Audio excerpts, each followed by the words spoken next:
picture this. You're standing on a street corner in London. It's absolutely pouring rain. Or maybe, I don't know, maybe you've just walked out of a sold-out football match, right? Shoulder to shoulder with thousands of people. Yeah, absolute chaos. Exactly. Total chaos. You pull out your phone, and my question for you is, which app do you instinctively open? Because for me, leaving the Emirates Stadium the other night, I didn't even think about it. I didn't look for a taxi. My thumb just, like, automatically opened Uber. Right. Which is, the holy grail for any tech company. Oh, 100%. Getting to that point where you entirely bypass the user's decision-making process, it just becomes muscle memory. Yes, muscle memory. And that reflex is exactly what we're digging into today. Welcome to today's deep dive. We've got a huge stack of source material, tons of data mapping out the UK's ride-sharing market. And the mission today is to unpack why that one specific app completely dominates the landscape. But also, how this really aggressive ecosystem of challengers is carving out these highly specific niches right under their nose. Right, because it's not just one company anymore. It's like a digital buffet. I mean, think about it. 10 years ago, getting a ride was basically a gamble. You stood on a curb, waved your arm, and just hoped for the best. Yeah, and maybe a car showed up, maybe it didn't. Exactly. Now it's this precise on-demand science. But to really understand the billions of dollars at play here, we need to look at the baseline. And the numbers in these sources are staggering. I mean, if we look at the big picture, the UK ride-hailing market pulled in roughly $1.67 billion in 2025. Which is already a massive pie. It is, yeah. But the iMark Group projections, they suggest this market is going to hit over $14.6 billion by 2033. Wait, $14.6 billion? Yeah, we are talking about nearly a 10-fold increase in less than a decade. Well, the trend is pretty undeniable. For a huge segment of people, especially in cities, it just makes vastly more sense to summon a car on demand than to, own one. Right. Paying for insurance, parking, maintaining this depreciating asset, convenience is just beating ownership. So, to understand all that money moving around, we have to start with the default choice, the one that's basically become a verb in the UK. Uber. Right. In places like London, Manchester, Birmingham, Glasgow. They are the undisputed number one. Yeah, they hold the high ground, without a doubt. And if you look at the sources, the value proposition is pretty clear. You get nationwide coverage, right? So you don't need, like, a whole folder of regional apps on your phone. Exactly. You get transparent upfront pricing, and they've built this massive safety architecture. Live GPS, emergency assistance, verified driver profiles. And they have a massive active driver network, which means wait times are ridiculously low. But there's also the sustainability angle. I mean, it's August 2026 right now, and Uber had that massive mandate from the Uber newsroom to make every car on the app fully electric in London by the end of 2025. Yeah, and now they are pushing to have the entire UK fleet electric by 2030. Which is just a crazy logistical lever to pull. It is. It's highly aggressive, but it forces the entire fleet to modernize, which, aligns with what consumers want right now. But, okay, let me push back on this a bit. Because Uber is essentially the default search engine of transport. But fundamentally, the core tech is just connecting a driver's GPS to a rider's smartphone, right? Just essentially, yes. So that's not like a deep technological trench anymore. Any decent dev team can build that. So how did they build a moat so deep that all these other companies struggle to cross it? Well, see, that's the common misconception. People think the software is the moat, but the actual moat is the liquidity, the network effect in a two-sided marketplace. A network effect, meaning the riders and the drivers. Right. Riders want the app with the most drivers because they want a 3-minute wait, not a 15-minute wait. And drivers, they want the platform with the most riders because sitting idle is literally costing them money. So Uber just got to critical mass on both sides first. Exactly. By the time the series competitors spun up their servers, Uber already owned the liquidity. If a new app launches and you open it in the rain and see a 12-minute wait, you close it and you probably never open it again. Yeah, that makes sense. But the data also shows they didn't just, drop an app into the UK and walk away. They spent years doing all the messy local adaptation. The regulatory stuff. Yeah. Adapting to local transport rules, tweaking their algorithms for specific London traffic zones. They actually embedded themselves into the infrastructure. And that kind of operational integration is brutal to replicate. You can copy an app's code in a few months, but you can't easily copy a decade of local regulatory trust. Okay, but a deep moat doesn't mean you're invincible. Not at all. And the sources show that the closest rivals are doing this classic flank attack. Since they can't beat Uber's liquidity head-on, they're attacking the margins. They're competing on pure price or just giving you an overwhelming amount of choice. Yeah, Bolt is the perfect example of the price war strategy. They started in Estonia, but now they're a huge force in places like London, Bristol, Milton Keynes. And they did it by targeting the drivers, right? Exactly. They looked at the friction points. Because, Yeah. rideshare drivers are independent contractors. They aren't loyal to one company. Right. They usually have like 2 or 3 phones on the dashboard running different apps at the same time. Right. So Bolt realized driver supply was the actual bottleneck. To fix that, they charge a noticeably lower commission rate than the market average. Oh, wow. So if a driver gets a Bolt ping and an Uber ping at the same time? They're taking the Bolt ride because they keep a larger percentage of the fare.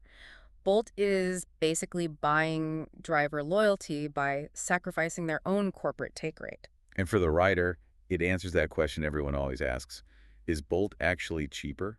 And the answer is often yes. Yeah, they run frequent promotions too. So if you're commuting every day trying to save 20 quid a week, you'll totally wait an extra 2 minutes for a Bolt. Exactly. They're turning it into a pure commodity where the cheapest option wins. But then you have freenow. Right. Totally different strategy. Yeah. Headquartered in Hamburg, led by Thomas Zimmerman. And they just partnered with Lyft. They operate in over 150 cities. And they aren't even trying to fight a price war. No, freenow is playing the multi-mobility game. Yeah, the way I look at it, if Uber is a really reliable Swiss Army knife-like, you know what it does? It works great. Freenow is an entire hardware store. That's a great analogy. Because you open the app and it's not just private cars. It's traditional taxis, e-scooters, e-bikes, public transport data, all in one interface. It's fascinating from a behavioral economics standpoint. Mm-hmm. When you open freenow, you aren't committing to taking a car. You're just committing to getting somewhere. Right. The app lets the environment make the decision for you. If it's a sunny Tuesday and traffic is gridlocked, you might grab one of their e-bikes. But if it starts pouring rain, you just tap a button, get a taxi. Exactly. By bundling all that into one place, they appeal to a totally different mindset. Someone who wants flexibility, not just a ride. Okay, so Bolt fights on price, freenow fights on options. But there's a whole other segment of this market that looked at this volume game, this like race to the bottom, and just said, no thanks. The premium specialists. Yes. They've pivoted to these highly specialized needs where scale doesn't even really matter as much as the service does. And this is where the margins are fantastic. Right. So let's talk about Gett. It's basically London's black cab app. You get licensed professionals. But the killer feature isn't the app itself, is it? No, it's the fact that black cabs can use the bus lanes. Yes. In central London, access to the bus lane is basically a cheat code. But, okay, let me play devil's advocate for a second. We live in this era of instant gratification. I can get a budget ride outside my flat in 3 minutes. Yeah. Do everyday people actually still care about booking a traditional black cab or a premium service like Addison Lee? Well, it depends on what you value more. Your money or your time and sanity. Fair point. You're assuming everyone just wants the lowest fare and the fastest tick-up. But for business travelers or, corporate executives, the ultimate luxury isn't a cheap ride. It's predictability. Predictability. Okay, unpack that. Sure. Imagine you're a corporate lawyer heading to a massive meeting. A standard ride share might pick you up in 3 minutes, sure, but then you sit in gridlock for an hour because you're stuck in normal traffic. Right. A black cab booked through Gett might take 6 minutes to show up, but it completely bypasses the traffic by using the bus lane. You aren't really paying for the car. You're paying to hack the city's traffic. That makes total sense. Yeah. And that applies to places like Addison Lee, too, right? I mean, they've been doing this since 1975. Yeah, the longest-running private vehicle service in the UK. And then there's Wheelie, which is London-based, chauffeur-driven luxury. We're talking immaculate cars, vetted drivers, strict dress codes. Right. Because for high net worth individuals, the vehicle is a mobile office. Mm. The return on investment for paying a huge premium is that you get 40 minutes of quiet, uninterrupted work in the back of a luxury car. You can't exactly take a confidential client call in a rattling hatchback where the driver is blasting the radio and missing turns. Exactly. Plus, there's the whole B2B administrative side. These premium apps integrate with corporate billing systems, fixed routes, expense reporting, all in the app. For a big business, removing the headache of processing hundreds of individual receipts is easily worth the extra cost. So the market is just fragmenting. Everyday rides, multimodal options, and premium corporate predictability. But it goes even further than that, doesn't it? Oh, absolutely. The micro niches. Yeah, we're seeing the total unbundling of the generic rideshare app. People are isolating highly specific travel needs and building whole companies around them, like catching a flight. Xride is the perfect example here. They focus almost exclusively on airport transfers. Right. And this is a question I had when I was reading the sources. Why would you bother downloading a specialist app like Xride just for the airport, when your everyday app can take you there anyway? Because travel is incredibly psychological. When you're going to the airport, you aren't really paying for transportation, you're paying for peace of mind. Oh, that's a good way to put it. Right. If you use a normal app, there are so many variables. Will the driver cancel? Will there be surge pricing because it's raining? What if a tiny sedan shows up and you have like 3 huge suitcases? Right. Total panic. Xride removes all of that. They offer fixed rates, so no dynamic pricing anxiety. They let you filter by vehicle type to guarantee your luggage fits. And they do meet and greet services at arrivals. So you aren't wandering around a dark parking garage at Heathrow looking for a license plate. Exactly. It's worth a slight premium to remove the stress of missing a flight. And on the other end of the spectrum, you have something like Via. Right, totally different niche. Yeah, they focus on on-demand shared mobility, so carpooling. Their algorithm connects passengers heading the same way and puts them in one vehicle. Which is brilliant for dual purposes. Wow. It saves the rider a lot of money, and it significantly lowers the carbon footprint per person. But it only really works in highly congested areas, right? Yeah, the economics of Via require high population density. But for a green, cheap commute, it's a great model. The sources also mentioned BlaBlaCar, though they're more for long-distance intercity shared travel.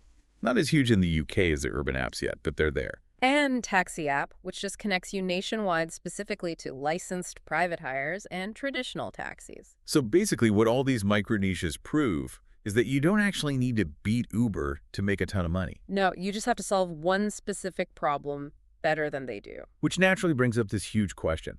If we're looking at all these specialized apps, taking slices of a $1.6 billion pie, how hard is it to actually build one of these platforms today? It used to be nearly impossible. Right. 10 years ago, you needed like an army of engineers and millions in venture capital just to get a map to render on a screen. Well, the software barrier to entry has essentially collapsed. And that's where this company, Enatega, comes in, right? Yes. Enatega is essentially a B2B engine. They are doing for ride-hailing what Shopify did for e-commerce. They offer ready-made, fully customizable white-label software. So I think of it like instead of pouring the concrete foundation and building a house from scratch, you just buy a pre-built move-in-ready house. Exactly.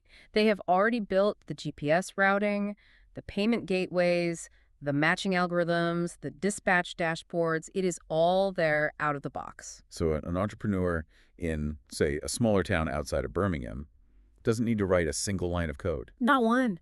They license Enatega, slap their own logo on it, set their own prices, and they launch an app that feels just as polished as the global giants. In a matter of weeks. Literally weeks. And because the software is commoditized now, the competitive advantage completely shifts. Right, because if the tech is cheap, are we going to see just a flood of hyper-local, town-specific ride apps? I think so, yes. Because it's no longer about who has the best engineers. It's about who has the best local operational expertise. Because a massive algorithm running in Silicon Valley doesn't actually know the neighborhood. Right.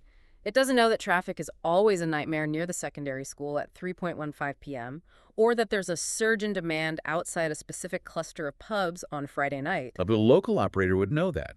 They can tailor their marketing, their driver incentives, their routing rules, all for their own community. They can build face-to-face relationships with local drivers and city councils. You can't automate that. Man. So we started this deep dive just talking about tapping your phone in the rain. But what we're actually looking at is a rapidly escalating, highly complex marketplace. It's a massive industry, rocketing toward $14 billion, and it's fracturing in real time. Yeah. Uber is the heavyweight champion. Their scale and reliability make them the default. But the ecosystem is just incredibly diverse now. From Bolt driving down prices to freenow expanding your vehicle options. And the luxury and predictability of Wheelie and Gett, down to the hyper-specific utilities like Xride for the airport or Via for a greener commute. There really is an app tailored precisely to how you want to travel. So the next time you're standing in the rain or walking out of that football match, remember, you aren't just limited to the default choice. You are literally holding a whole marketplace of mobility right in your pocket. And, you know, it leaves us with a really fascinating thought to ponder as we move forward. With white label tech like Enatega making it so cheap and easy to launch a competitor, what does the future of transportation actually look like? Hmm. Are we eventually going to see a few massive global mega apps controlling absolutely everything? Or are we heading toward a decentralized future, powered by thousands of hyperlocal independent apps that know the specific quirks of your hometown better than a Silicon Valley giant ever could?